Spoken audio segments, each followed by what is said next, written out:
Okay, hello. Um, so welcome to day one. So Crush My Dental Boards.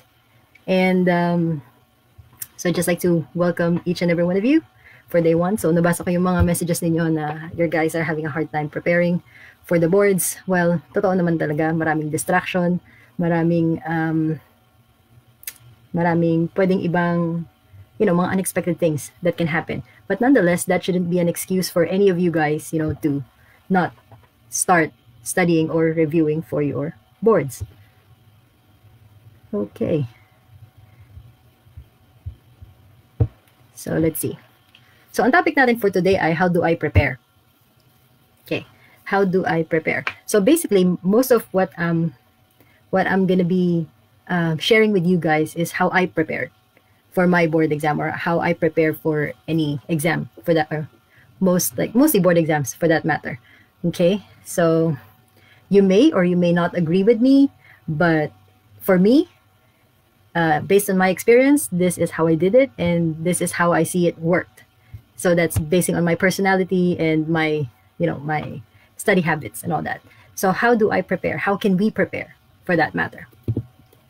Okay, so first off is prepare your mind. Okay, so sabi diba nila, if there's a will, there's a way. So prepare your mind. How do we prepare our mind in the first place?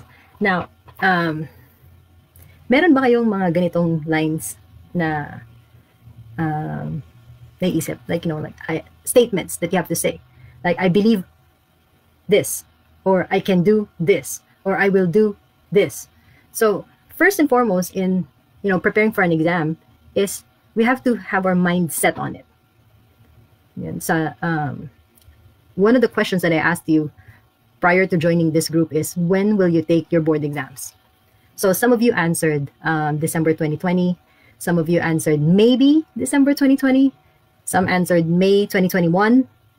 So that says a lot, when you declare things, na when you're gonna take the board exam.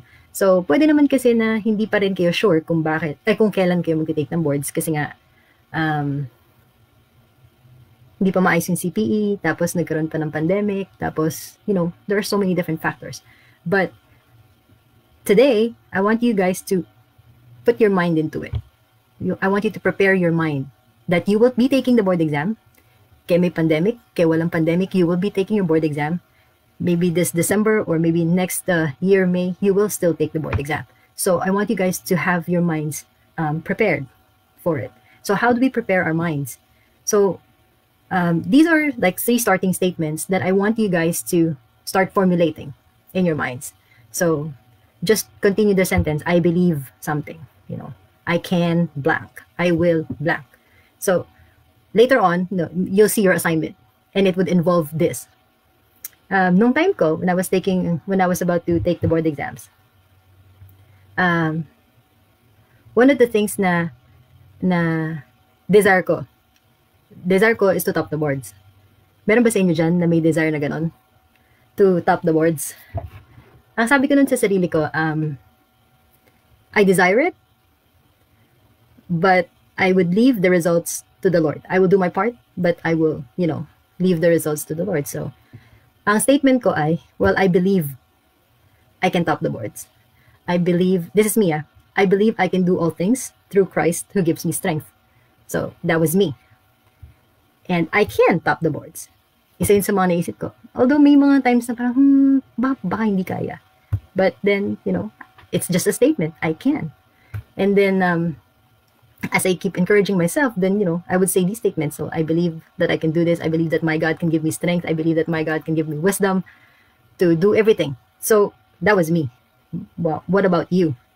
What's your, what are your I believe statements? Okay.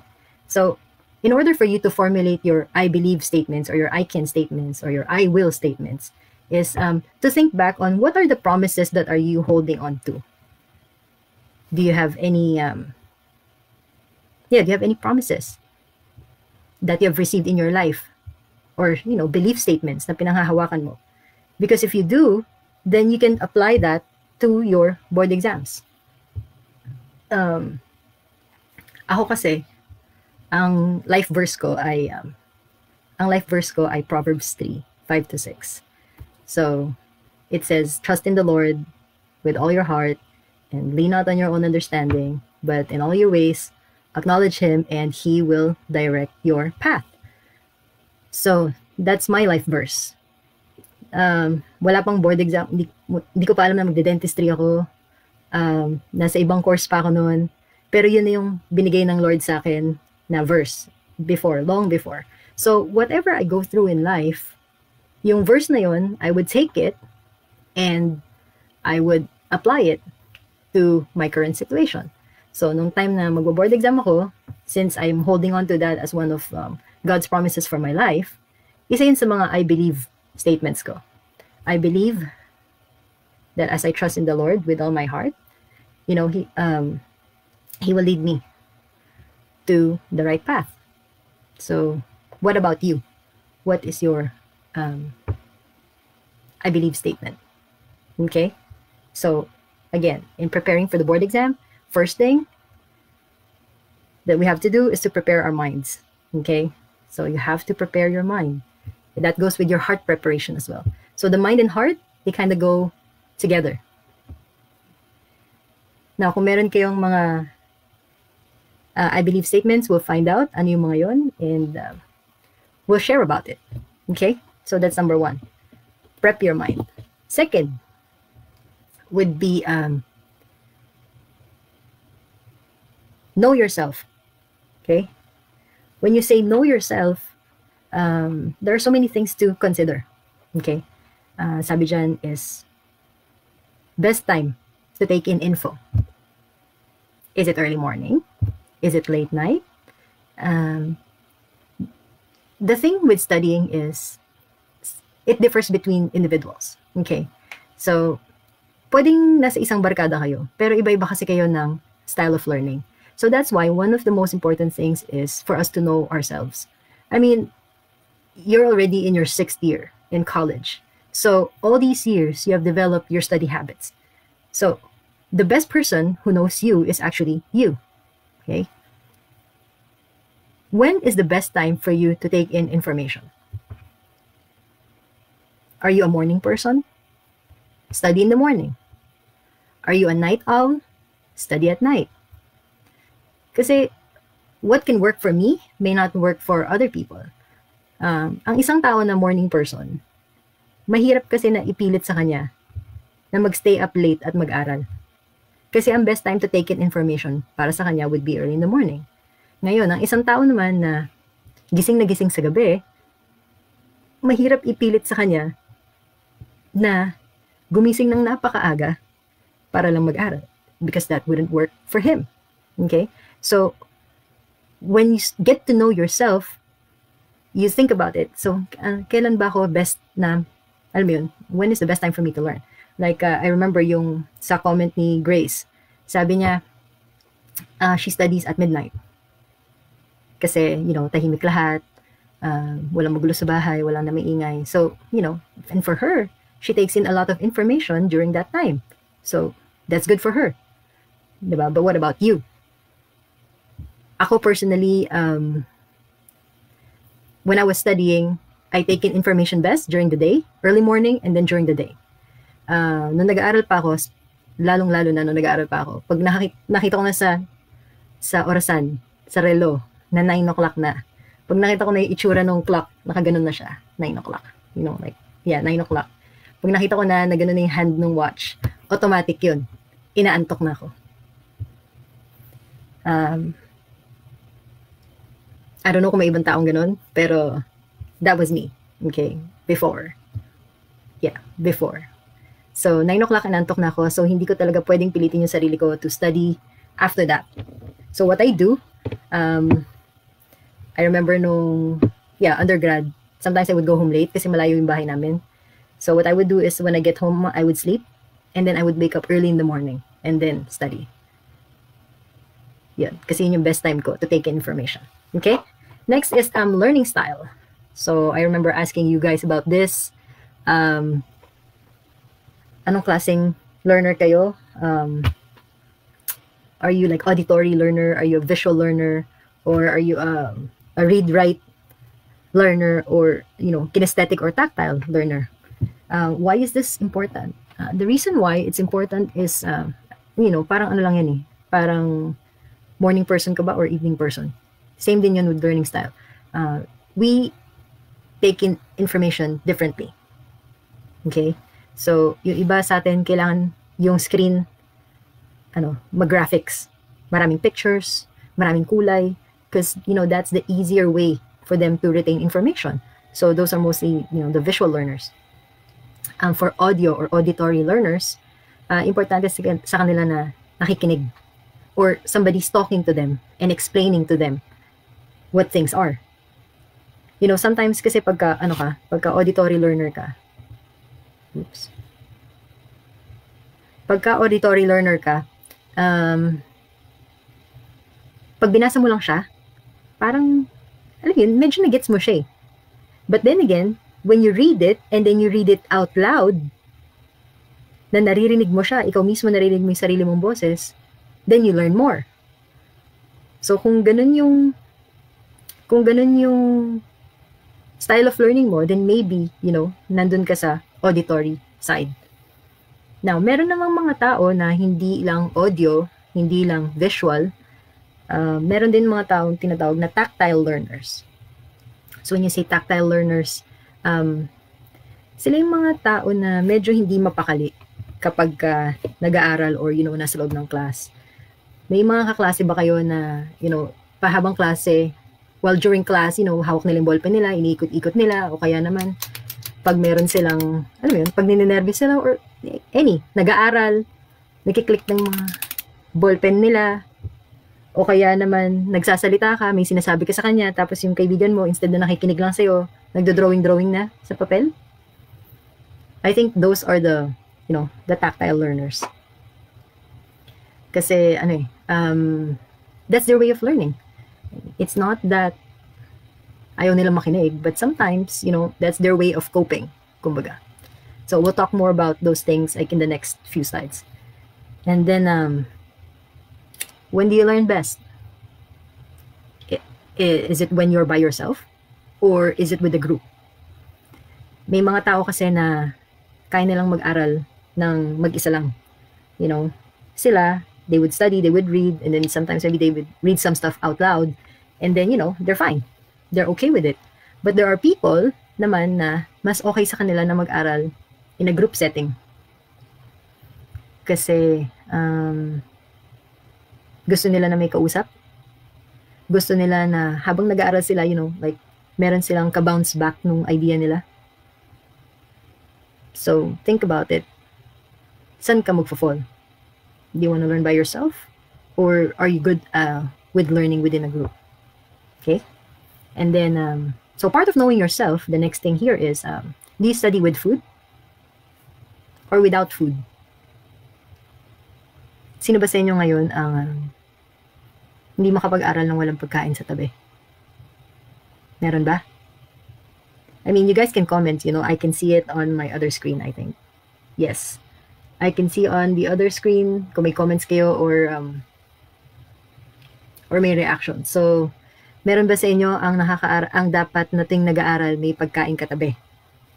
Okay? May umamin? Siya daw? Okay, hi princess. So, ako personally, when I would study, most of the time, meron akong pagkain. If not, well, lately, coffee. Coffee meron. Pero hindi dahil sa pampagising. Hindi coffee pampagising. Wala lang. Gusto ko lang kasi yung lasa niya. But I remember, like, okay. Delikado ba pag may pagkain sa tabi, Jason? Sorry, I think may, like, konting lag between etong side ko and then when I see your comments. So, peanuts is life. Yes, peanuts is life. Tama. When I was studying for board exam, sino sa inyo makakahula kung anong kinakain ko lagi? Na meron akong laging pagkain na yon sa tabi ko tuwing nag-aaral. Yung makahula sa inyo, may premyo sa akin. magamit nga natin yung yung DHT project. Mapadalhan nga natin ang pagkain. Yung makahula kung ano yung pagkain na lagi kong kinakain while reviewing for the boards. Mag-order tayo sa sa DHT project.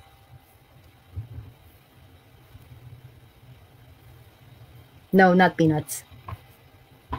No. Although I love peanuts, pero hindi yan yung lagi kong katabi habang nag-aaral for board exam. Board exam to nung time na nag-take ako ng dentistry boards. Bulalo.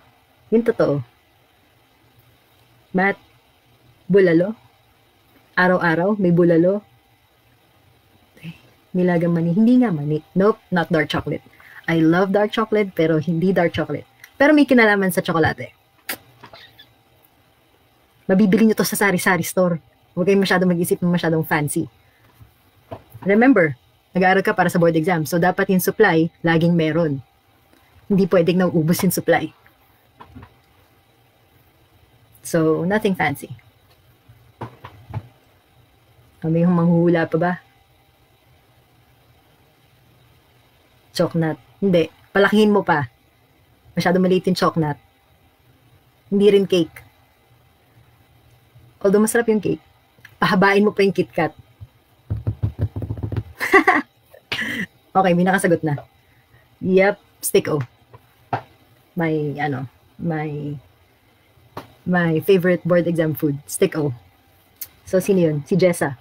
Okay. So, merong nakahula ng aking board exam food. Yung Cloud9. Ano yun? Cloud9 ba yan na Cloud9 na chocolate? O yung Cloud9 na cake? Yung Cloud9 na chocolate, no, not too much. Pero yun, stick O. Alright. So, that's me. What about you? Anong kinakain ninyo? Okay. Next is, nakasulat dyan, bright lights or yellow lights. Why does it matter? It matters a lot. Like, sa akin to, personally, it matters a lot. Kasi pag yellow yung ilaw, literal na yellow na ilaw, alam niyo yung pang dim lights, lagi akong inantok kapag pagka nag-aaral. So, hindi ako pwedeng mag-aral sa kahit na anong lugar na merong yellow lights. So, I cannot study well in, like sometimes those restaurants na dim yung lights nila, yun, hindi ako pwede doon. Kailangan sa akin maliwanag. Nakita niyo ba yung, ayan, malagyan niyang liwanag. Pagka binuksan yung ilaw, kailangan ganyan kaliwanag yung ilaw. Otherwise, I had an experience before. I was reviewing for board exams and madilim yung ilaw sa bahay namin. Yellow kasi yung mga ilaw dahil yun yung gusto ng parents ko. Yun ang preferred nilang ilaw, yellow lights. Pero dahil nagre-review ako for boards, nakiusap ako kung pwedeng palitan lahat ng ilaw sa bahay namin at gawing white light. So, supportive naman ang aking parents. So, pinalitan nila lahat ng ilaw. So, anywhere within within our place, lalo na sa dining table, yun. I would be able to study. Okay? So, know yourself. So, first, prepare your mind. Pating ko natin napakaliwanag. So, first is prepare your mind. And then second, know yourself. Okay? So, part of knowing ourselves is finding out, sabi ko nga sa inyo, kung ano yung characteristic ninyo. So, are you a visual learner? Who are the visual learners in the house? So, ano ang characteristic ng visual learner? Sabi dito, ang visual learners ay, they enjoy reading. Okay, they enjoy reading. They are good spellers. I guess the reason why they're good spellers kasi nakikita nila agad pag may maling spelling. So, they have to be good. And then another characteristic is visual learners are very neat. Neat daw. Okay. Ito rin yung mga tipong tao they get distracted by the noise.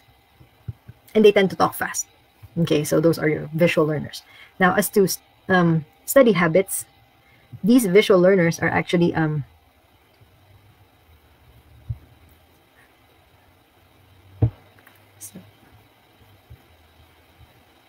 these visual learners, study habits nila, they love watching videos. Kasi nga visual sila, diba? So, they can relate well to what they're seeing. And then, sila rin yung mahilig gumamit ng mga flashcards.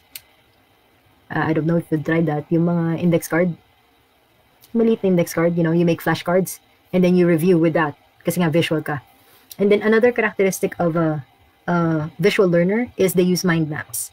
I don't know if you've tried doing mind maps, pero yun yung meron kang isang central idea, and then from that central idea, you just create branching maps out of it. So, visual. So, kailangan nakikita nila. Itong mga visual learners na to, they like using charts, they like using graphs, charts, graphs, graphics. So, anything that they can see and they can perceive, okay sa kanila yun. So, that's how they learn. And then one very characteristic of visual learners would be highlighters. Yep, the use of highlighters. Sino sa inyo ang mahilig gumamit ng mga highlighters? Well, noong mga panahon may libro pa. Ngayon kasi karamihan ebook na, no? But then on ebooks, you can also highlight stuff, right? So, yun. Ito yung mga visual learners. So, if you're a visual learner, okay, what can you do when you're studying for the board exam? So, dahil visual ka, then, as part of knowing yourself, then, you know, when you read, and especially if you're reading on like printed stuff, then you get some highlighters, you know, highlight stuff. I don't know if you have that habit of, ako kasi, pagka nagre-review, pag meron ako mga nakikitang importanteng words, I underline it. So, aside from underlining it, sometimes kinakahon ko sila, you know, just to give emphasis. So, that's part of me being a visual learner. Okay? So, sabi dito, okay, si Jason, coloring book na daw ang reviewer niya. So, same. Pati si Cathy, mga coloring book na ang reviewer. It's okay. It is perfectly fine. Remember, when you're taking your board exam, or when you're taking any exam for that matter, it is for yourself. Okay? The books that you have, kung anong photocopy meron kayo, they're yours. You can do whatever you want dun sa mga reviewer na yun. That is assuming na sa inyo yun. Okay? So, if your reviewers are just, you know, like borrowed, or somebody lent it to you, you know, wag nyo namang ganunin. Kasi hindi sa inyo yun eh, di ba? But if they're yours, by all means, kulayan nyo, guhitan nyo, bilugan nyo, whatever will help you learn, do it. Okay? So, those are for visual learners. Basta ma'am, iba-iba kulay ng pen pag nagsusulat. Yeah. Dumaan ako sa phase na yun, na iba-iba yung kulay ng ballpen ko habang nagsusulat ako. So, yes, but that was me in high school. Pero yeah, dumaan ako sa phase na gano'n ng pagiging visual learner. Alright? So, visual part. Visual people. Next are the auditory learners. Okay? Ito yung mga, they learn best when they hear things. Okay? So, sabi dyan, anong characteristic nila? Well, they enjoy listening. They enjoy listening. They like to sing. Totoo ba yun? If you're an auditory learner, you like to sing. I don't know about that. He said characteristic nila is they like to talk a lot. And they're good at explaining and they read aloud. Okay. Now, when it comes to auditory learners, pansin nyo yung characteristic, either nakikinig siya or madaldal siya. So, two things. Yung madaldal na nakikinig. Yun ang mga auditory learners. So, they're good at listening when others are talking. Okay? But when they are by themselves, you know, pagka mag-isa lang sila, usually they like talking aloud. Well, the reason why they talk aloud, kasi para ma-process nila yung information, hindi nila kaya mag-silent read. Okay? Hindi nila kaya magbasa ng tahimik. So, the reason why they talk aloud is so that their ears can hear whatever is being said. So, yun yung characteristic ng auditory learner. Okay, sometimes, you know, they try to be good. They don't talk aloud, but you would see them when they're studying, yung bumubukas yung bibig nila. Diba? Habang nagbabasa, parang they're mouthing words. So, that's also your auditory learners. Okay?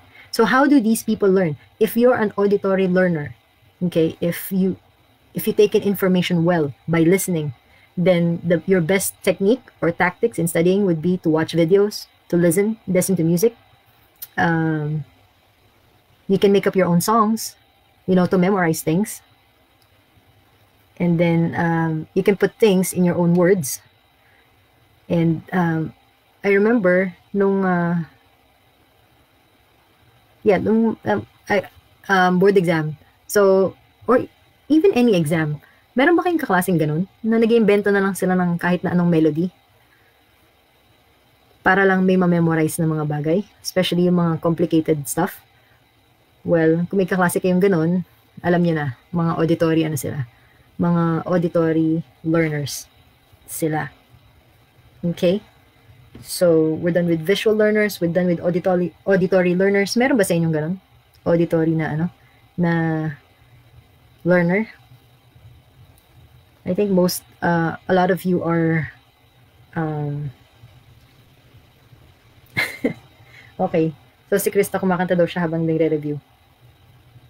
If you're able to take in your information, by all means, sing your heart out.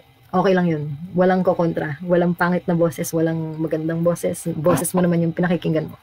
Diba? So, that's auditory.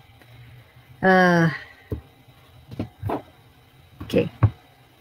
So, we also have your read-write learners.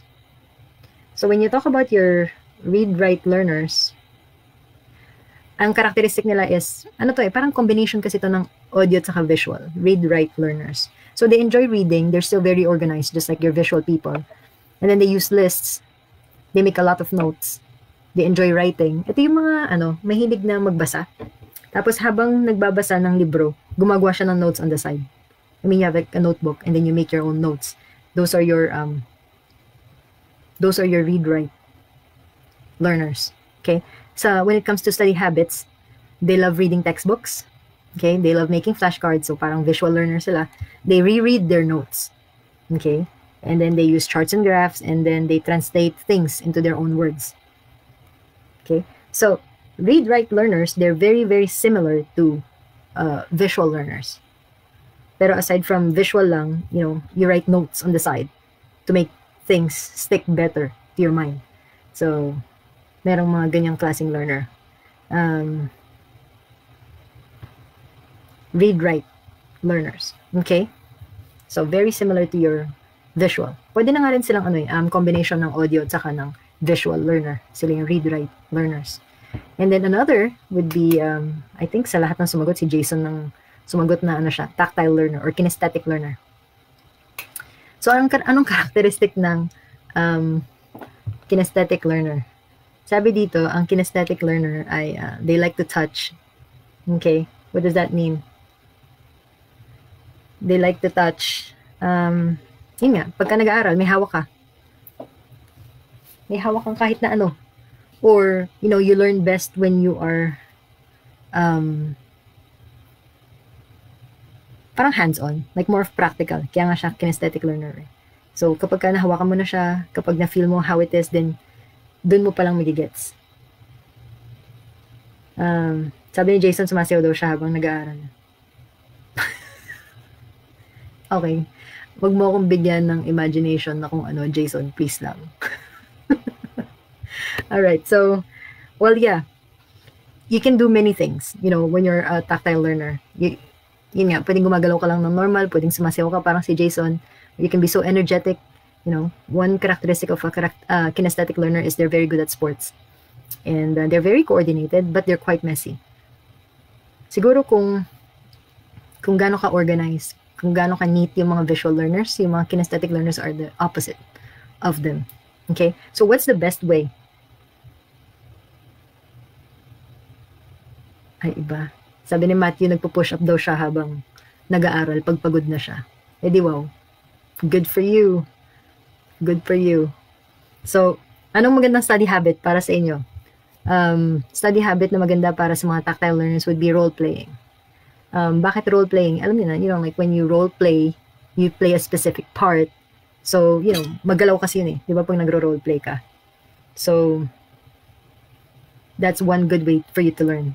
So, syempre, well, you can role-play by yourself, but it's better if you role-play with somebody else para mas na-activate ang iyong pagka-tactile learner. Okay? Another way for you to be able to study well is to build models. Well, in dentistry, how can you do this? I don't know. I guess you just keep yourself busy while studying.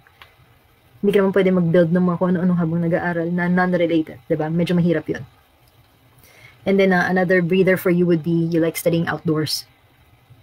And then conduct experiments, kasi nga tactile learner. And then use gestures. Use gestures when studying. Okay? So, anong klaseng learner kayo? Ako, I don't know, I guess I'm a little bit of a lot of things. I am definitely a read-write learner. So, I read my text, I write my notes. At some point, I would reread my notes. But then when I'm rereading my notes, usually nung time na yun, naglalakad na ako habang, alam mo yun, naglalakad na ako habang nagre-review ng notes. Or kung hindi man ako naglalakad or pacing in the room, I would be talking to myself out loud. So I'm a mix of, I guess, all of them.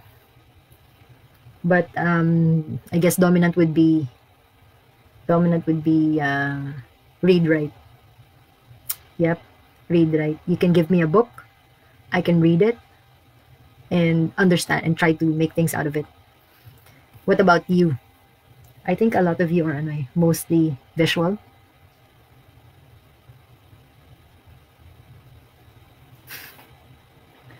Itong mga yeah. So I guess baka nga may katotohanan na yung kinesthetic learner or tactile learner ay messy. Kung si Jason ang gagawin nating example. So siya na lang. So alam mo yun. So when you study, parang ganito lang yan eh. Paano mo maalala kung ano ang karakteristik ng kinesthetic learner? Isipin mo na lang si Jason. See, that's a style of learning. Diba? So, may imagine mo na siya, kinesthetic learner, si Jason. Ano ba si Jason? So, si Jason, sabi niya, sumasayaw siya kapag nag-aaral siya na parang butete. Yun yung sinabi niya, hindi ako. So, sabi niya yun. Tapos sabi niya, gusto niya lahat ng bagay makalat sa paligid niya. Yung libro niya, yung mga papel niya, nakakalat sa paligid niya. So, alam mo yun, siguro pag pina-enumerate ko sa inyo kung ano yung characteristic ng kinesthetic learner, may enumerate nyo siya perfectly. Isipin nyo lang si Jason.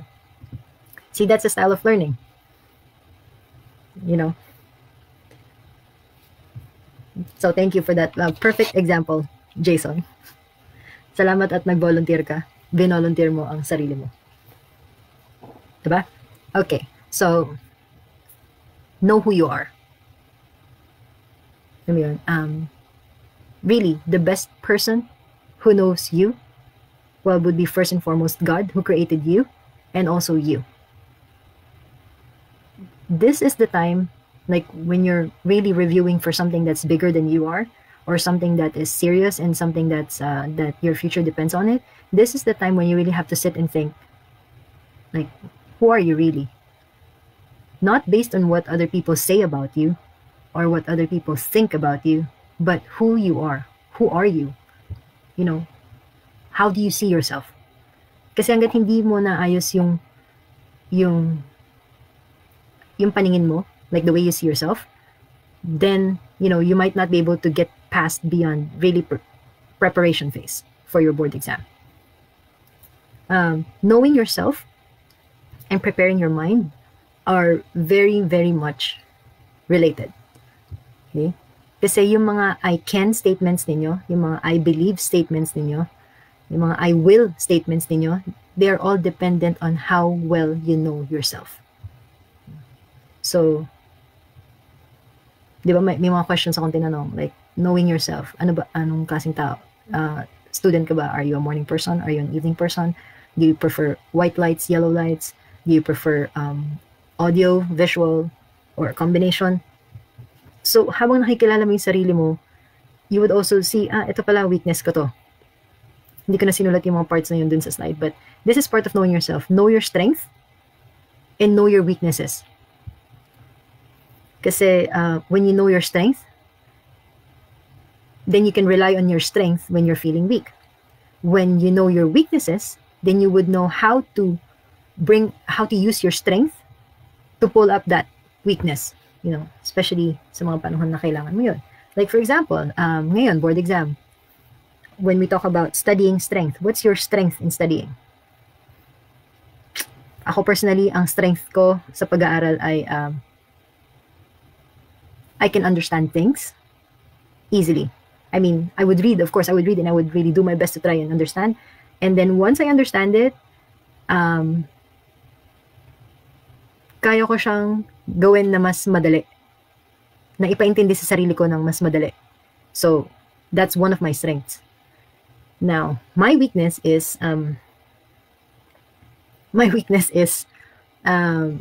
memory work, memorization. Okay, yun ang weakness ko. And weakness ko siya, but it's just an excuse na weakness siya.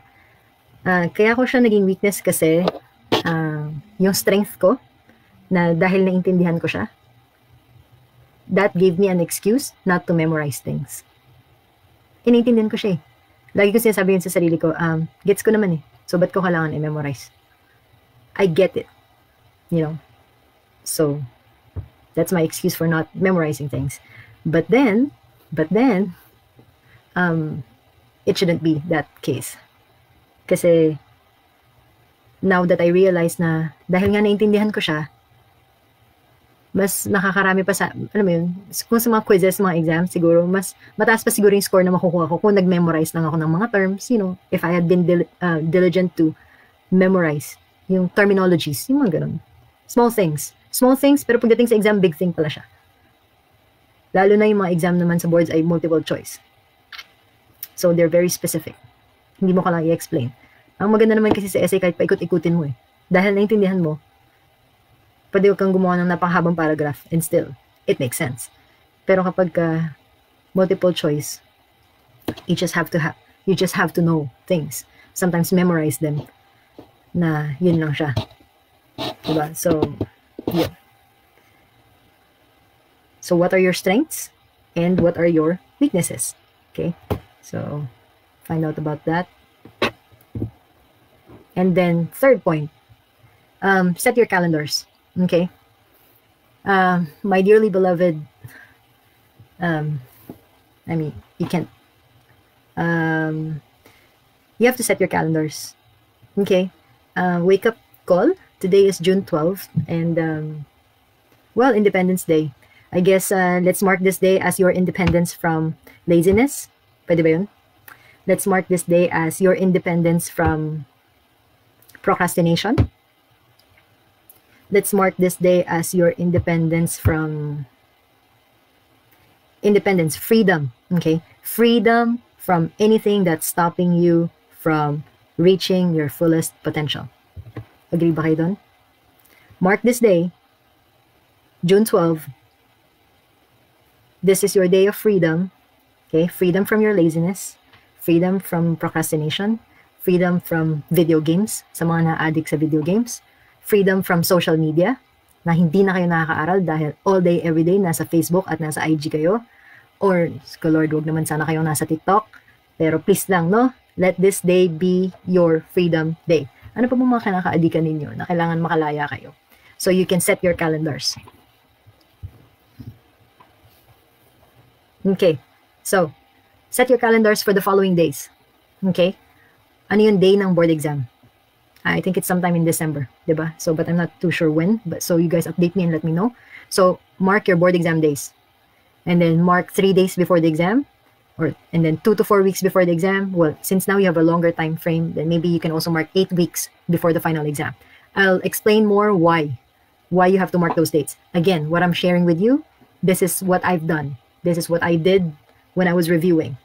So when I say to you na set your calendar, I did set my own calendar. Meron akong printed calendar. So, well, dyan natatakpan sa screen. Yung tip ko dyan is print out a calendar yung per month. So, yan. Ganyan na ganyan yung itsura niya. Yung, like, alam mo yung planner, yung calendars, sa practice management. Diba? So, yung calendar na yun. That is useful. So, you set your calendars. You mark the following days. Day of exam, 3 days before the exam, 2 to 4 weeks before the exam. You mark today. So, your day, your Independence Day, today. Mark it. And then, you can also mark like 8 weeks or midway between today and your board exam. Okay. So, that's number 3. Set your calendar. Okay. So, bakit kailangan iset yung calendar? Or papaano iset yung calendar? I think I missed the slide. It's okay. Anyway. So today to 8 weeks before the exam, Ito na yung mga how to, like more practical, how to prepare for the boards. Between today, up to 8 weeks before your exam or even more, you can still, dahil mahaba pa yung oras, you can still dive into your books and your review books. Okay? I suggest 8 weeks before the exam, or even siguro more. Between June, July, August, September, October, November, December. So either 2 months before your exam or 3 months. So depende kung gaano kayo kabilis. Yung second half, dapat questionnaires na lang. As in, wala nang books, wala nang review books, like questionnaires na lang. You familiarize yourself sa mga questions and your answer. And yung mga, I mean, hindi ka nagme-memorize ng question ha, at saka ng sagot, but you familiarize yourself. Like, paano ba sumagot? Ano ba yung logic behind ng question na to? Okay? And then 1 week before the exam itself, you start listening. You start listening your, dahil maburnout ka. So, kailangan ma-sustain mo yun hanggang sa day ng board exam. Now, on the, so on the left side of the screen, you'll see there, di ba? Like GAOA fee show, GAOA fee show. Ganito yung gagawin ninyo dun sa calendar ninyo. I think I missed a slide. Yeah. Let's see where I placed it. Na-delete ko yata yung isang slide ko. Yep, na-delete ko yung isang slide ko. Before this kasi, before you can, ano ba i-mark mo dun sa calendar? Okay. So, ganito yung gagawin nyo ha. I mean, suggestion ko lang to. So, today, up to 8 weeks before exam. Or damihan natin. Paiksiin natin yung oras. Today, up to the next, like, for the next 3 months. So, count the number of days that you have between today and 3 months from now. And then what you do is you divide those number of days to the different subjects in your board exam. So, di ba may S1 to S8? So, sa S1 to S8, ang gagawin nyo sa S1 to S8, which is, yun yung na-miss ko na slide, yung S1 to S8, ira-rank nyo siya. When I say rank it, and what is it that you find most difficult? Well, based dun sa survey na tinanong ko, karamihan dun is GAOA, Gen Physio, Gen Path. Yun yung number 1. And then number 2 would be yung Microana, Microbio, Physio, Pharma, ANES, ata yun na sa second part. So, kayo individually, ba? So, how do you want to start reviewing? Plot out between today and 3 months from now. Ilan yung number of days na yun? So, between those number of days, what you do is, you rank your subjects. Most difficult for you to the easiest one for you, or to the least difficult one for you. So, i-rank mo sila. Number 1, yun yung pinakamahirap. Number 8, yun yung pinaka hindi ka nahihirapan. Okay? Once you rank them, then you divide your time. So, let's say 3 months. Sabihin natin, 3 months, that would be, kung may 30 days in a month, but you would only study for, let's say, Monday, Tuesday, Wednesday, Thursday, Friday, like 5 days a week. So, 5 days a week times 4 weeks in a month, that's 20 days times 3 months. So, 60 days. Sabihin natin, ganun ka lang mag-aral. 60 days. So, between today and 3 months from now, that's 60 days. So, ngayon, yung 60 days na yun, i-divide mo doon sa subjects. Okay? Hindi sila divided equally kasi hindi naman equal yung understanding mo sa bawat subject, diba? At hindi rin naman siya pwede na pare-parehas kayong lahat. So, what's gonna happen is you just divide it. Let's say, for example, out of 60 days, you will devote the first 10 days. So, that's 2 weeks. First 10 days para sa GA, sa OA, sa Physio, at saka sa Path. So, you learn everything in those 10 days. And then, after that, you move on to the next. Ano yung next subject? So, let's say yung next subject, feeling mo kaya mo na siya in 8 days lang. O, di 8 naman. And then, yung next subject, pwedeng 8 din. Okay? So, if you need more clarity on that, I can explain more. Okay? But that's how you do it. So, first and foremost, if you can print, mag-print na kayo ng calendar nyo. And then you plot dates. And then we'll fix your ranking. As I said, kung yung pinakamahirap, yun yung bibigyan nyo ng maraming oras. Just make sure na within yung 60 days na yun, na-cover mo lahat ng mga S1 to S8. Okay? That's just yung, ano yun, yung unang layer pa lang yun. Books and review books. Okay. So, pwedeng maisip nyo, ma'am, paano pagka 10 days na hindi pa ako natapos? Hindi pa ako natapos dun sa topic na yun, sa subject na yun. Well, you just have to stick to your schedule and move on. So, take note of this. Maybe somebody will be set free because of this thinking. You will never know everything. Okay? Mark those words. You will never know everything. And aside from that, you don't have to know everything to pass the boards. You don't have to know everything to top the boards. Okay? So the key to passing the boards is to know enough. Mahirap i-quantify. But, you know, that can be relieving. That I don't have to know everything. I just have to know enough to pass. When it comes to, like, if you want to top the boards, you just have to know more than what others know. Still, you don't have to know everything. Okay? So, ano yun, tanggalin nyo sa isip ninyo na kailangan alam nyo lahat. No, that's not true. You don't have to know everything. You just have to know enough to pass, and you just have to know more than the others if you want to top the boards. Kasi pagka sinabi ninyo na, pagka nilagay nyo sa isip nyo na you have to know everything, sometimes that can paralyze you and stop you from actually studying. Kasi na-imagine mo pa lang siya, na-overwhelm ka na. Hindi ka pa nagsisimula, na-picture mo na sa utak mo na napakarami mo pang hindi nagagawa. Ayun, you'd end up doing nothing. Okay? So, my suggestion is, you have to plot out your calendar wisely. And then, if you reach that day, na yun yung end day for that subject, the next day would be a different one, then move on. Anyways, yung next 3 months naman, babalikan mo na naman siya ulit eh. But not through books and review books, but through your questionnaires. So, ganun na naman yun. Yung next 3 months, so that's June, July, August. So, up to mid-September, pwedeng books and review books. And then, mid-September onwards, questionnaires. So, ganun din yun. Ipa-plot mo rin dun sa calendar mo, ilang days yung questionnaire for this set, for these topics. Ilang days yung questionnaires for pedo-ortho. Ilang days yung questionnaires for oral anatomy. You know? So, yun. That's why dates are important in marking them down. So, setting your calendars, that's 3. 4 is, set your day in order. So, set your day in order. Create a schedule for every day and stick to it as much as you can. Sabi dyan sa dulo, develop a routine. It's very important. Ngayon, mahirap because of the pandemic and because of, you know, you've been laxing all this time. But you just have to tell yourself that, you know, it's time. Okay? So, tell yourself this. It's time na mag-aral ako. It's time na mag-review ako. Today is the day to start doing that. Okay? I'm not saying na mag-review kayo ngayon. I'm saying as you pick up your life.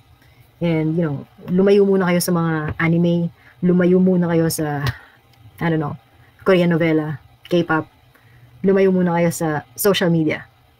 Okay? So, develop your routine. And this routine would be your daily routine for your board exams, for your board exam preps. So, what I did for me, aside from having my own calendar, so yung calendar ko kasi monthly. Another thing I did is a daily one. So, like in a day, what am I supposed to do in a day? So, ang ginawa ko is by the hour. By the hour. Ano ang mga, you know, schedule ko for the day. So, I start my day at early riser. I start my day at 5 in the morning. So, 5 o'clock. Ito, example lang to. Ito yung sa akin. So, 5 to 6, that would be my prayer time. And then 6 to 7, I think was breakfast. And then, 6 to 7 would be breakfast, and then, you know, take your shower and all that. And then 7 to, I think, 10 o'clock would be my first leg of studying. And then break time. Half an hour, I think. Half an hour break time. And then 10:30, let's say 10:30 to 12 o'clock, that would be the second part of studying time. And then 12 to 1 would be lunch break. And then ganoon na naman sa hapon. may block of time for studying, break, study again, dinner, and then konting aral after dinner. That was me. And that was my daily routine. Madali ba siyang gawin? Hindi. Especially if you're not, kung wala ka talagang ganong schedule. But then, you have to start somewhere. Okay, yun yung isipin nyo lagi. You have to start somewhere. And that somewhere, and that sometime, is now. Okay, so you have to start now. You have to develop your routine, plot it down, write it down. Alam mo yun? Do away with unnecessary things. You are preparing for your future. So do away with unnecessary things. If you can live without your video games for the next few days, for the next few weeks and months, then it's for your good. If you can do away with, I don't know, your Netflix series. May nanonood pa ba ng Crash Landing on You? Well, tapos na, but then who knows? There's so many series out there na pwedeng panoorin ng mga tao. So, do away with those things. Imagine niyo na lang, kapag nag-board exam na kayo, pumasa na kayo, then you have the liberty to watch. They're not gonna go away. Okay? So, develop a routine. Include everything you do in your schedule. Okay. Let's see what's next. Okay. Next thing is have everything you need close to you when you're studying. Okay.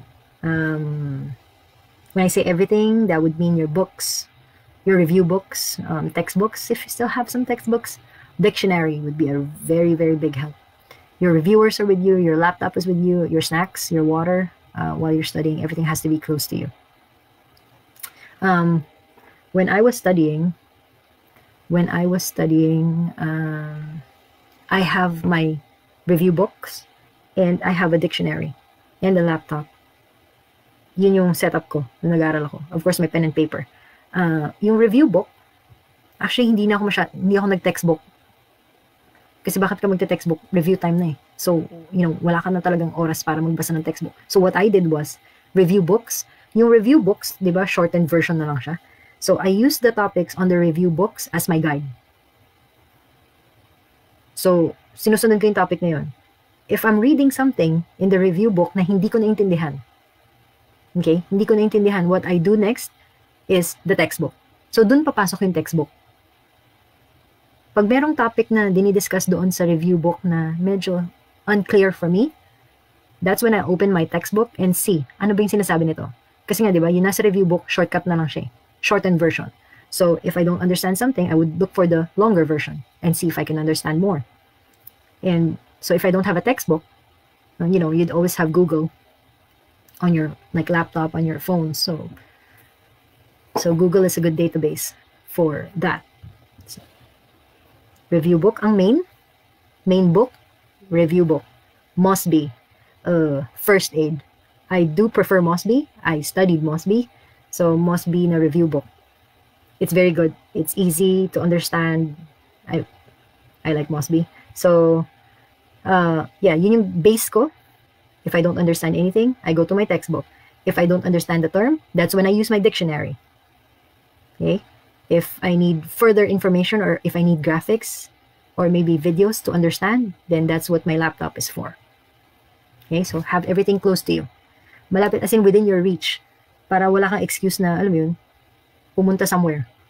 Kasi pag tumayo ka, tapos pumunta ka may kinuha, kung visual ka, may nakita ka na iba, edi yun, nandun ka na. Hindi ka na nakabalik sa review mo.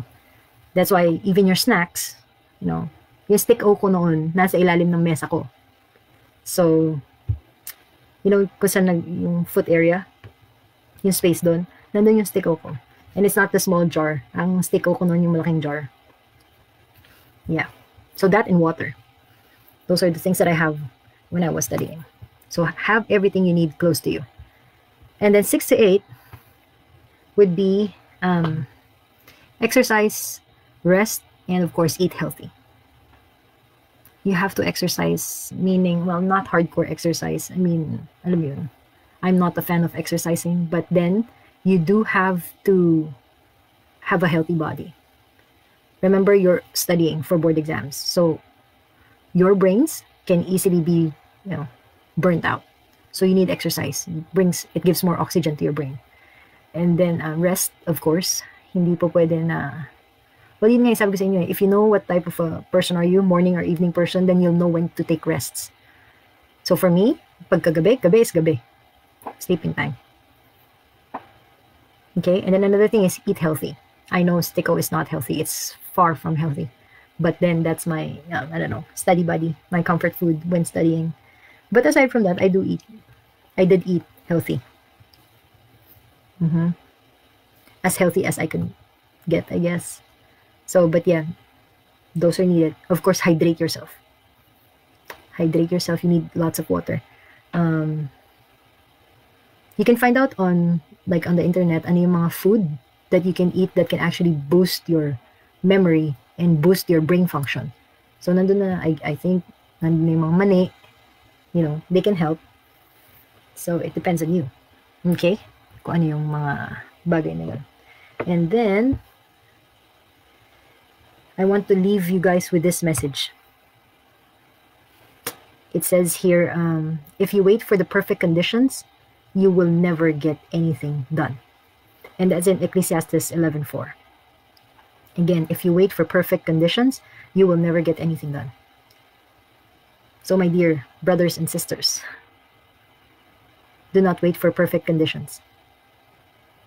Because if you do, the next day you wake up, board exam na. There's never gonna be a perfect time for you to study. So my suggestion is, look at what you have now.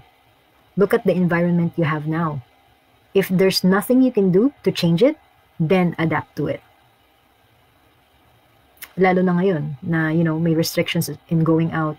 You can't really travel. You can't go to places and just sit and study. You can't do that anymore. So your next best thing is at your house. If you're gonna wait until that time na makaalis ka sa bahay mo at makakapag-review ka or, do whatever stuff, then that day might never come. And then, board exam na. So, this is my word for you today.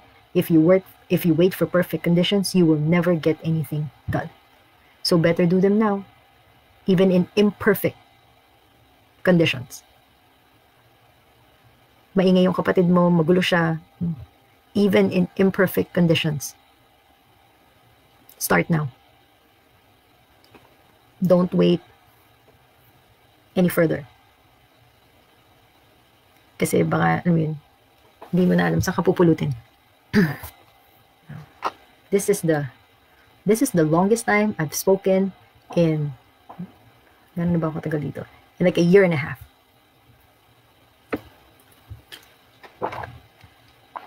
Yan na lang ulit ako nagsalita ng ganito katagal. In a year and a half. Okay? So, don't wait for perfect conditions. You will never get anything done. Do your imperfect action now.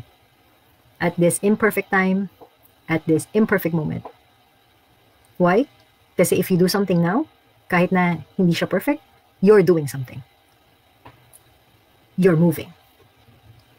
Okay? And then, syempre, lalabas pa rin ng pagka-teacher. Kahit anong mangyari, may assignment kayo sa akin. Okay, so assignments. For your assignments, I just have 3 very easy assignments. One is, what are your I believe statements? Statement or statements. For this assignment, I want you to, post them proudly in the Facebook page. Dun lang naman. Post them proudly. I believe I will pass the boards this December 2020. Yun. I believe I am wise, I am strong, I am healthy. Mga ganun.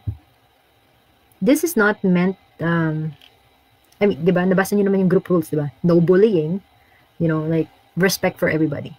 We're all in this group, so we can learn, and we have an avenue or a channel for us to express ourselves. So let this group be a place where, we can be free to share our thoughts, to share what we're feeling, even if we're down or if we're good.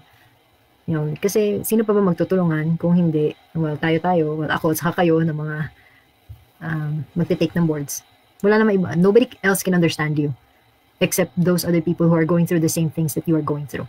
So, feel free. I'm gonna look for that. I'm gonna make that as part of your assignment. So what are your I believe statements. So si Jason kakasabi na walang mambubuli eh. Nagsimula na naman. Okay, so what are your I believe statements? Post them in the group. Okay? Second assignment is rank your subjects. Rank your subjects. Number 1 being the most difficult for you. Yung by groups na lang, yung S1 to S8. So, ano yung pinaka mahirap para sa'yo? Tapos down to pinakamadali for you. So, rank them. So, when you rank your subjects, then you can start marking your calendars. So, ano yung mark nyo sa calendar nyo? Today. So, mark today. This is your day of freedom. This is the day na, you know, you're finally gonna do something about your life and you're gonna start moving and gonna start working towards your goal of passing the board exams and crushing it. So, mark today that you're making a stand, you're making a decision na go na talaga to. Walang atrasan. Ito na siya. You see, when you make a decision, it will force you to commit to it. So, no turning back. It's like me. Kanina naisip ko to eh, na parang, I made this decision. I put it upon myself to help you guys out. So, I guess now I cannot back out. Yeah. So, either I back out or papanindigan ko yung sinabi ko na, you know, I'll help you guys out. So, same thing with you. Mark your calendars today. This is what you're gonna do. This is what you believe in. This is what you're hoping for. Then, plot the calendars. So, mark today. Mark the day of your board exam, December 2, 3, and 4. And then, mark yung from today and 3 months from now. If yun yung time na gusto nyong mag-spend sa review books, 3 months. So, mark today and yun, 3 months from now. So, within that time, i-plot nyo na dun yung ano nyo. I-plot nyo na dun yung subjects. How many days you'll be spending on each subject. And then, after that 3-month mark, the next 3 months, puro questionnaires. Yung mga Q&As. Yun na lang. But still, you have to mark the days. Ano yung day 1 to day 4. Etong subject na to. Ganun pa din. So, mark your calendars. With regards to calendars, I will try to upload in the group calendar from like today, June 12 to December. Yeah. Maybe by tomorrow. Ayusin ko lang yung layout. Di ba ang trabaho? But, hey. So, I'll try to upload it by tomorrow. So, you can use that one if you want, but you can use your own calendars if you have some. Doesn't matter. Okay? So, ang ipopost ninyo dun sa group would be your I believe statements. Yung calendars nyo, you don't have to post them, but you can upload the file if you've made them, you know, for accountability purposes. Now, when I invited you guys in this group, I said that this would be an accountability group. So meaning, accountability, we would be accountable for each other. So if you say something that you're going to be studying from between today and 10 days, for the next 10 days, GA, then you're actually giving me and you're giving the other people in this group the permission to check on you. Okay ba tayo dun? Because that's being accountable to one another. It's not that I'm checking on you or being strict on you. I mean, wala naman ako mapapala eh kung i-check ko kayo, di ba? Wala rin naman mapapala yung ibang tao kung i-check nila kayo or hindi. But it's for your good. So, you know, if you post your calendars in the Facebook page, then you are welcome to do so. But, you know, expect me to be, you know, chatting you, asking you how you're doing and all that. Just, you know, for accountability purposes. All right? And then, so if somebody posts on the Facebook group, hindi to one way, na ako, tapos sa inyong lahat, tapos kayong lahat sa akin. No.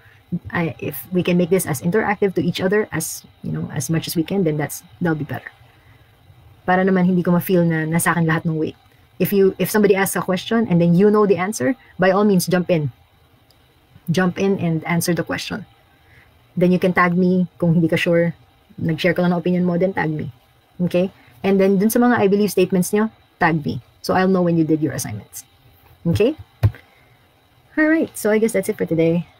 We'll do better tomorrow. Or tomorrow. Wow. Kung meron na ako ulit magawa na PowerPoint for tomorrow, I'll go live again tomorrow, 10:30. Same time.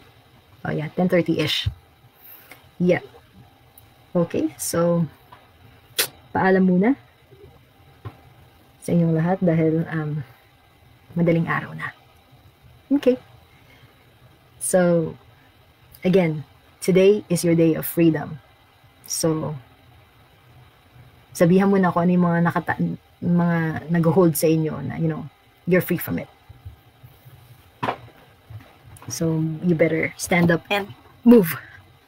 All right? And then, ano pa ba? Okay, so before I go, I just want to say a quick prayer for you guys, and for everyone who's here. Father God, I just praise you and I thank you for your goodness, and I thank you for your mercy. Thank you, God, for just being with us today. Lord, we continue to declare, God, that this is the day of freedom, that this is the day, Lord, of as the Philippines would celebrate Independence Day. This is also the day of freedom for every person watching this video. Freedom from vices, freedom from addictions of any sorts, TV, food, procrastination. This is the day of freedom, and this will be the day, Lord, that they would start pursuing what you have placed in their hearts, that they would start pursuing, Lord, your dreams for them. And thank you, God, for how you would give them wisdom as they do their assignments, as they rank their subjects, as they mark their calendars, as they make their I believe statements. Thank you, God, that your promises are available to them. So we give you praise, Lord, for today and for the days to come. In Jesus' name, amen.